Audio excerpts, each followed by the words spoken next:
दोस्तों देखिए, एसी एक ऐसा लेसन है, अल्टरनेटिंग करंट एक ऐसा लेसन है जिससे आपके एग्जाम में 5 नंबर का मिनिमम एक न्यूमेरिकल आना ही है। कभी कभी दो न्यूमेरिकल भी आता है टुकड़ों में। 5-6 नंबर आपको न्यूमेरिकल में मिलना ही है। कभी कभी थ्योरी भी आती है, कुछ बेसिक बातें भी आती हैं, जैसे एसी का डीसी के ऊपर क्या एडवांटेज है। तो आइए इसको देखते हैं कि एडवांटेज ऑफ एसी क्या है डीसी के ऊपर। यानी अगर हम किसी सर्किट में एसी करंट यूज करें और डीसी करंट यूज करें तो दोनों को यूज करने के तरीके में, मैनर में क्या आपको फायदे हैं। देखिए, पहला, चीपर देन डीसी। जो एसी करंट है उसको प्रोड्यूस करना, जनरेट करना, एक जगह से दूसरी जगह भेजना, ये बहुत सस्ता है, इसमें खर्चा कम आता है। आपने एक कॉइल ली, जैसे आपने एसी जनरेटर पढ़ा होगा, आपने एक कॉइल ली, उसको हत्थे से घुमाया, कॉइल घूमी, कहाँ पर घूमी, किसी दो मैग्नेटिक पोल के बीच, नॉर्थ पोल साउथ पोल के बीच। तो आपने बेसिकली क्या किया, नॉर्थ पोल साउथ पोल लिया, उसके बीच में एक कॉइल ली और उसको आपने घुमा दिया, तो उससे जो करंट जनरेट हो रही है वो एसी है। यानी जब कोई कॉइल घूमती है तो एसी जनरेट करती है। तो घुमाना ही तो है आपको। अब आप चाहे उसके ऊपर वाटर गिरा के उसको घुमाइए, चाहे हाथ से घुमाइए या किसी भी तरह से घुमाइए, यानी बेसिक आपका जो पर्पस है वो कॉइल का घूमना है, तो इसलिए सस्ती है। दूसरा, easily converted into DC rectifier. देखिए, एक आपके यहाँ जो लास्ट लेसन है सेमीकंडक्टर एंड डिवाइसेस, उसमें एक टॉपिक है रेक्टिफायर। इसके दो टाइप हैं, हाफ वेव और फुल वेव। मैं आपको सजेस्ट करूंगा और मैं आपसे थोड़ा रिक्वेस्ट भी करूंगा कि इस टॉपिक को पढ़ के जाइएगा, क्योंकि इसकी कहानी है वो सुन लीजिए। जो रेक्टिफायर है ये एक ऐसा इंस्ट्रूमेंट है जो आपके एग्जाम में आने के चांस 99% है। कारण सुनिए, पहले आपके जो सेमीकंडक्टर एंड डिवाइसेस में टॉपिक थे उसमें था एलईडी।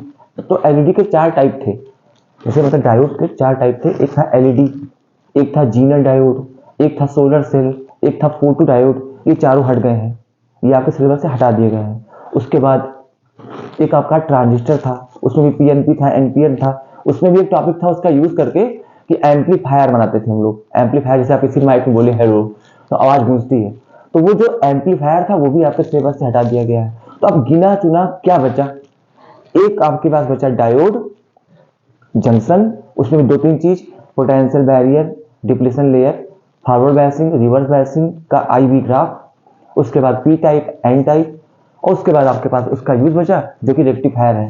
तो रेक्टिफायर क्या करता है, वो एसी को डीसी में बदल देता है।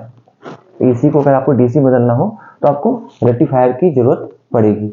अब इसको पढ़ के जाइएगा, तो रेक्टिफायर आपका टॉपिक कंप्लीट होना चाहिए, क्योंकि 7 नंबर में आपको इसके मिलने के चांस बहुत ज्यादा है, क्योंकि 7 नंबर का आपका लेसन है। तो इसको एक बार देख के जाइएगा, पढ़ के जाइएगा इसको।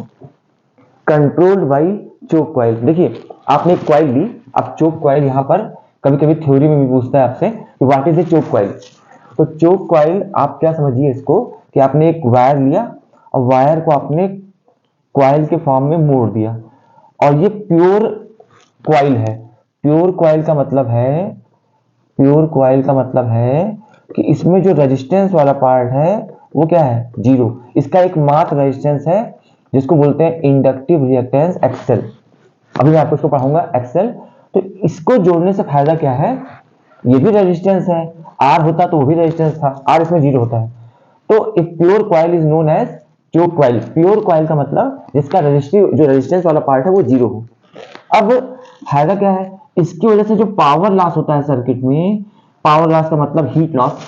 अगर किसी वायर में, किसी मोबाइल को आप यूज कर रहे हैं, उसको आप यूज करिए, बात कीजिए, तो मोबाइल कुछ देर बाद कुछ गर्म होता है, हीट अप होता है। आप कुछ देर पढ़ाई कीजिए, आपका दिमाग गर्म होता है, ठीक, हाँ या ना। तो वो जो रेजिस्टेंस की वजह से होता है तो वो यहाँ जीरो है, तो इसमें कोई हीट लॉस नहीं होगा। यानी ये करंट रेजिस्टेंस होने की वजह से करंट को कंट्रोल भी करेगा, लेकिन हीट लॉस के बिना, इसलिए ज्यादा फायदेमंद है। Controlled by choke coil without any power loss, ये इसका फायदा है। Transmission over long distance. अगर आपको एसी आपने जनरेट किया है, मान लीजिए किसी पावर हाउस में, और वहां से आपको 50 किलोमीटर दूर किसी गांव में उस एसी को भेजना है, तो उसको आप ट्रक में लाद के तो ले नहीं जाएंगे, आप उसको वायर के थ्रू भेजेंगे। अब वहां पे आपका फायदा क्या है, एसी आपने जनरेट की है हजारों वोल्ट पे, हजारों वोल्ट पे, उसको और ज्यादा बढ़ा लीजिए, लाखों वोल्ट पे कर लीजिए, और जब आप वोल्टेज बढ़ाएंगे तो करंट कम होगी। अब उस कम करंट को हाई वोल्टेज पर आप बहुत दूर तक भेजिए तो वायर जो आप कनेक्टिंग वायर है उसमें हीट लॉस कम होगा। तो कम हीट लॉस की वजह से, क्योंकि करंट कम है तो I²R कम आएगा, तो कम हीट लॉस की वजह से बहुत कम लॉस के बावजूद आपकी पूरी पावर जो आपने यहाँ से जनरेट की है आप बहुत दूर तक भेज पाए। अब हर मोहल्ले में लगा होता है एक ट्रांसफार्मर, वो ट्रांसफार्मर इसलिए लगाया जाता है क्योंकि घरों में जो हम लोग के पास वोल्टेज आता है, जितने भी इक्विपमेंट्स हमारे पास हैं वो वर्क करते हैं 220 वोल्ट पे और आपने भेजा है लाखों वोल्ट पे। तो हमारे मोहल्ले में जो ट्रांसफार्मर लगा है वो है स्टेप डाउन। कभी कभी एग्जाम में क्वेश्चन आता है कि हमारे जो मोहल्ले में ट्रांसफार्मर लगा है वो नेचर क्या होता है, स्टेप अप या स्टेप डाउन? तो वो हमेशा स्टेप डाउन होता है और पावर हाउस पर जो आपका ट्रांसफार्मर लगा होता है वो हमेशा स्टेप अप होता है, वोल्टेज बढ़ाता है। तो आप क्या कर सकते हैं, वोल्टेज बढ़ाकर करंट को कम करके हीट लॉस कम करके बहुत दूर तक ट्रांसमिशन कर सकते हैं एसी का। डीसी का ट्रांसमिशन बहुत टफ है, बहुत ज्यादा एनर्जी का लॉस करेगा।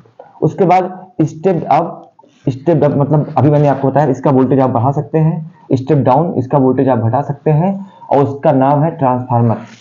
ट्रांसफार्मर क्या करता है, ट्रांसफार्मर वोल्टेज को बढ़ा देता है तो करंट को कम कर देगा, वोल्टेज को घटा देता है तो करंट को ज्यादा कर देगा। यानी एसी का वोल्टेज बढ़ाना घटाना आसान है with the help of transformer. DC में आप ऐसा नहीं कर सकते, डीसी एक बार बन गई तो उसकी करंट उसका वोल्टेज हो गया कांस्टेंट। अब आप सोचें कि उसको हम वोल्टेज बढ़ा लें घटा लें किसी इंस्ट्रूमेंट की हेल्प से, तो वो टफ काम है, वो बहुत मुश्किल है। और एक और है, वो सुन लीजिए, जो एसी इंस्ट्रूमेंट होते हैं वो हल्के होते हैं, उनको यूज करना आसान होता है। डीसी जैसे आपके घर में लगा होगा, क्या आपके घर में इन्वर्टर लगा होगा, इन्वर्टर क्या करता है, इन्वर्टर इसी रेक्टिफायर का अपोजिट है, वो डीसी को ले जाके एसी में बदलता है। भाई बैटरी आप लगाए रहते हैं, बैटरा जिसको बोलते हैं, तो वो जो बैटरा है वो क्या कर आपको क्या दे रहा है, battery is combination of many cell, यानी वो बैटरी है तरह से। तो बैटरी आपको क्या दे रही है, डीसी। अब आपने डीसी को क्या लगाया, इन्वर्टर, इन्वर्टर से वो आपके घर में लाइट दे रहा है यानी एसी दे रही है। तो जो इन्वर्टर है वो रेक्टिफायर का अपोजिट है। तो ये फायदे हैं एसी के, कुछ नुकसान भी हैं, कुछ इसका लॉस भी है। एसी का झटका अगर आपको लग जाए, मान लीजिए गलती से आपने एसी करंट को छू लिया, वायर को छू लिया, आपको झटका लगा, तो देखने में तो आपको लगेगा कि 220 वोल्ट है ये, लेकिन ये इसकी आरएमएस वैल्यू होती है। अब जब इसमें आप √2 से गुणा करेंगे, 220 में √2 से गुणा करेंगे तो लगभग ये 311 वोल्ट तक जाएगा। तो आप ये समझ रहे थे कि आपको 220 वोल्ट का झटका लगा, जबकि आपको असर होगा 311 वोल्ट का। तो इसका जो झटका है वो बहुत फास्ट होता है और ये बहुत डेंजरस इसलिए भी होती है क्योंकि इसका अधिकतर हिस्सा वायर के ऊपरी सरफेस पर चलता है और डीसी में ऐसा नहीं होता। डीसी में जो पूरी करंट होती है वो वायर के क्रॉस सेक्शन के अंदर से होते हुए जाती है, तो वो थोड़ा सेफ होती है। झटका उसमें भी लगेगा लेकिन वो थोड़ा सा सेफ होती है। तो इसको आप पढ़ेंगे, एसी लेसन अच्छे से तैयार करेंगे, बोर्ड में 5 नंबर इसका फिक्स है। और आप ये देखेंगे कि आपको अधिकतर इसमें न्यूमेरिकल ही मिलेगा, इसमें थ्योरी कम ही आती है। जैसे एक लाइन में न्यूमेरिकल रहेगा, फिर एक लाइन में कह देगा कि इसके 2 एडवांटेज लिखो या 2 कोई इसके मतलब इसके ड्रॉबैक्स लिखो, तो वो आपको थोड़ा सा पढ़ के जाना है। मेनली आपका वर्क करना है आपको इसके न्यूमेरिकल पर, और मैं न्यूमेरिकल पे अब मैं धीरे धीरे आ रहा हूँ।